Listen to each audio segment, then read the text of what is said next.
El 19 de noviembre de 2025, el secretario de Defensa del Reino Unido, John Healey, hizo un pronunciamiento extraordinario. Y cuando digo extraordinario, quiero decir que es extremadamente raro que un gobierno declare públicamente lo que él dijo. Mira lo que él dijo. Como dije, un barco espía ruso, el Yantar, está al borde de las aguas del Reino Unido, al norte de Escocia.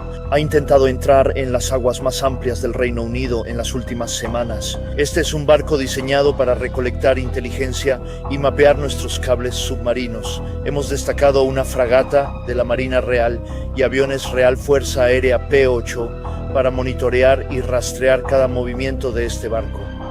Los vemos, sabemos lo que están haciendo, estamos listos. Parece diálogo de película de espionaje, ¿verdad? Pero lo que está detrás de esa declaración es algo preocupante.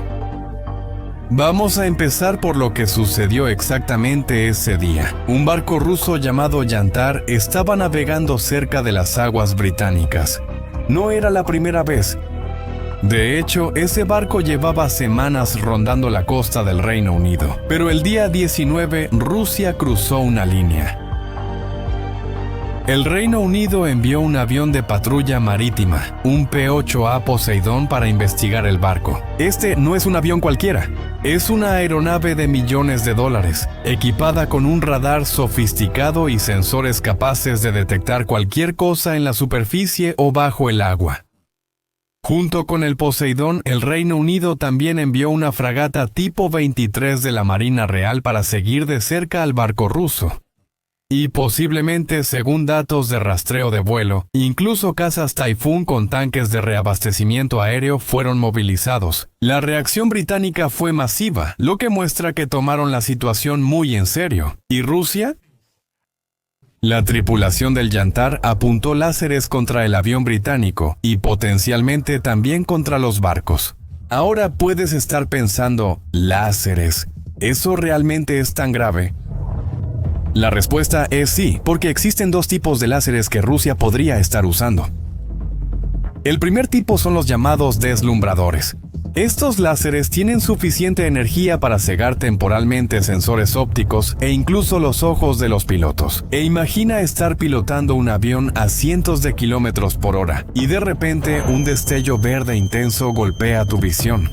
Te desvías instintivamente, los sensores de la aeronave fallan, es muy peligroso. Pero existe un segundo tipo de láser y ese es aún más preocupante. Son láseres de alta energía, capaces de quemar agujeros en los fuselajes de los aviones y los cascos de los barcos. Rusia tiene acceso a esa tecnología. El problema es que en ese momento el Reino Unido no sabía qué tipo de láser se estaba usando. Hoy pueden ser dazzlers relativamente inofensivos. Mañana puede ser un láser capaz de derribar una aeronave. Y esa incertidumbre es exactamente lo que Rusia quiere crear. Entonces, ¿cuál fue la respuesta del Reino Unido?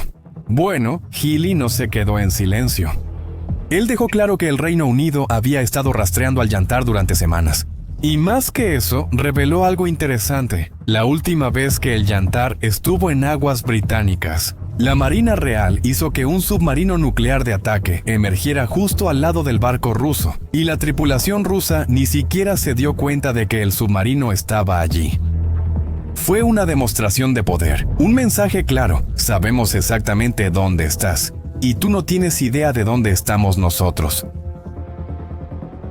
Healey también anunció que cambió las reglas de enfrentamiento de la Marina. Ahora, los barcos británicos pueden seguir al Yantar aún más de cerca, y el gobierno tiene opciones militares listas en caso de que el barco se acerque aún más a las costas británicas. Pero esto plantea una pregunta clave: ¿por qué el Reino Unido? La respuesta está en el papel que el país ha desempeñado en la guerra de Ucrania. El Reino Unido no es solo un partidario de Ucrania. Lidera la llamada Coalición de los Dispuestos, una alianza de países comprometidos con la seguridad continua de Ucrania. La inteligencia británica ha sido fundamental para que Ucrania ejecute algunos de sus ataques más eficaces contra Rusia. Armas británicas se usan regularmente en esos ataques. Por eso, Rusia eligió al Reino Unido como su villano favorito en Europa. El ministro de Relaciones Exteriores ruso, Sergei Lavrov, ha atacado públicamente al Reino Unido. Incluso usó un proverbio ruso para describir a los británicos, diciendo que son como un ganso saliendo de la regadera, alguien que siempre se escapa de las consecuencias de sus acciones. Provocando diversas situaciones, incluyendo el caso reciente en el que el Servicio Federal de Seguridad reveló una conspiración destinada a forzar a uno de los pilotos rusos en un caza armado con un misil Kinzhal a volar hacia Rumania, con el objetivo claro de organizar ahí el derribo de ese avión, acusando a Rusia de atacar a la Alianza del Atlántico Norte. Pero vamos a dejar eso de lado. Aquí el Servicio Federal de Seguridad fue muy detallado, y no sé cómo los británicos van a salir de esta situación. Aunque su capacidad para comportarse como un ganso que acaba de salir de la regadera es bien conocida. El Servicio de Inteligencia Exterior de Rusia fue aún más directo, afirmando que Londres, así como en las vísperas de ambas guerras mundiales, está actuando como el principal provocador de una guerra global. Y todo este discurso no es accidental, es parte de una campaña de información para aislar al Reino Unido de sus aliados europeos y justificar acciones hostiles.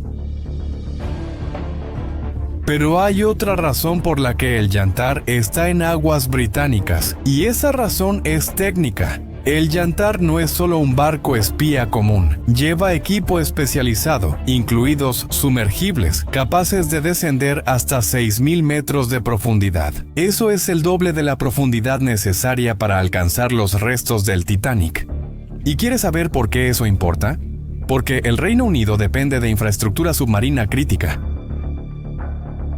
Cables de comunicación que conectan al país con el resto del mundo, y principalmente gasoductos. Un especialista marítimo del Centro de Estudios del Royal United Services Institute explicó que mientras los cables de comunicación tienen algo de redundancia, los gasoductos no. El Reino Unido depende de pocos gasoductos críticos. Si uno de ellos fuera dañado, las consecuencias serían graves. Lo ocurrido en el Báltico evidencia la vulnerabilidad de la red de tuberías y cables submarinos de Gran Bretaña ante una nación hostil. Las plataformas de perforación del Mar del Norte están unidas por una red de oleoductos. Después alimentan arterias mayores que llegan a la costa en Shetland y Orkney. La Gran Bretaña continental también importa gas de Noruega a través de un oleoducto colocado hasta a 360 metros bajo las olas. Puede transportar una quinta parte del pico de demanda de gas del Reino Unido. Y hay gasoductos que conectan al Reino Unido con Bélgica y también con los Países Bajos, cada uno con una capacidad similar. El Yantar tiene exactamente el equipo necesario para mapear dónde están ubicados esos gasoductos. Y aquí está el detalle que hace que todo sea aún más preocupante. En noviembre, el Reino Unido introdujo una prohibición de servicios marítimos enfocada en el gas licuado ruso. Esa puede ser la razón por la que Rusia envió el Yantar a aguas británicas ahora, y por qué decidió provocar al Reino Unido usando láseres. El incidente del día 19 no fue un caso aislado. De hecho, forma parte de un patrón que se está volviendo cada vez más claro. 10 días antes, el Yantar causaba problemas en Holanda. El Ministerio de Defensa holandés tuvo que escoltar al barco ruso fuera de sus aguas territoriales usando un barco patrulla. Y después de que el Yantar se fue, los holandeses enviaron un barco de investigación hidrográfica para examinar el fondo marino donde había estado el barco ruso. Necesitaban asegurarse de que nada había sido plantado o saboteado. La diferencia: en Holanda el Yantar no usó láseres, solo fue observación. Pero 10 días después, en aguas británicas, ellos escalaron al uso de láseres. Eso no fue un accidente, fue una escalada deliberada. Y no termina ahí. Mientras el Yantar estaba en aguas británicas, algo sucedió en Polonia. Un tren fue bombardeado. Las autoridades polacas creen que el ataque fue realizado por 2 ucranianos colaborando con Rusia. Los sospechosos huyeron a Bielorrusia, un estado títere de Rusia. El primer ministro polaco, Donald Tusk, calificó el ataque como un acto sin precedentes. Afortunadamente, nadie resultó herido. Pero el mensaje era claro. Rusia está realizando sabotaje físico dentro del territorio de miembros de la OTAN. Vean el patrón aquí. Países Bajos, solo observación, Reino Unido. Láseres contra aeronaves militares, Polonia, explosión real. Cada incidente es más audaz que el anterior, y alguien en Europa está prestando atención. El ministro de Defensa italiano Guido Crosetto publicó un informe de 125 páginas, donde acusa a los estados de la OTAN de inercia ante los ataques rusos cada vez más audaces. Él escribió: la guerra híbrida es continua y ataca infraestructura crítica, centros de toma de decisiones, servicios esenciales y el tejido de cada país, con riesgos diarios y crecientes de daños catastróficos. Entonces, él hizo una advertencia directa. Estamos bajo ataque y las bombas híbridas siguen cayendo. El momento de actuar es ahora. Y, en la práctica, ¿sabes lo que eso significa? Analistas del Instituto para el Estudio de la Guerra explican que Europa ya está en guerra con Rusia, solo que no se parece a las guerras que conocemos del siglo XX. Esto es lo que ellos llaman fase 0, la fase de preparación. En esta fase, un país mapea la infraestructura crítica, prueba las defensas del enemigo, realiza operaciones psicológicas e intenta debilitar la voluntad de resistir. El Yantar no solo está observando, está estableciendo lo que los militares llaman una solución de fuego, calculando exactamente dónde atacar cuando llegue el momento. Los láseres que se usaron el día 19 fueron una prueba.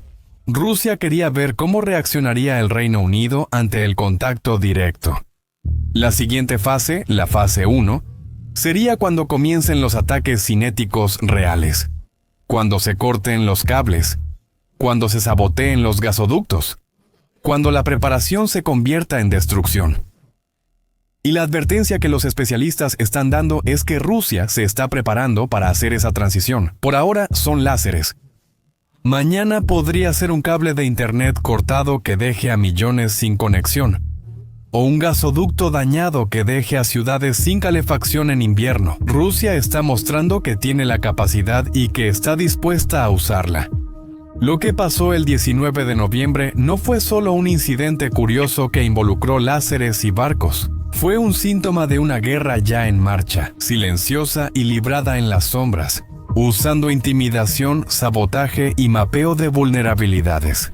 Y la declaración de Healey no fue solo sobre un barco. Fue sobre reconocer públicamente que esta guerra existe, que el Reino Unido no la va a ignorar y que está listo para responder. ¿Y tú, qué opinas? ¿Crees que estamos viendo el inicio de una nueva guerra en Europa? ¿O esto es solo intimidación rusa que no va a evolucionar a un conflicto real? Escribe tu opinión en los comentarios. Si este contenido te fue útil, compártelo con alguien que también quiera entender lo que está pasando. Y suscríbete al canal para no perderte los próximos videos sobre geopolítica. ¡Hasta la próxima!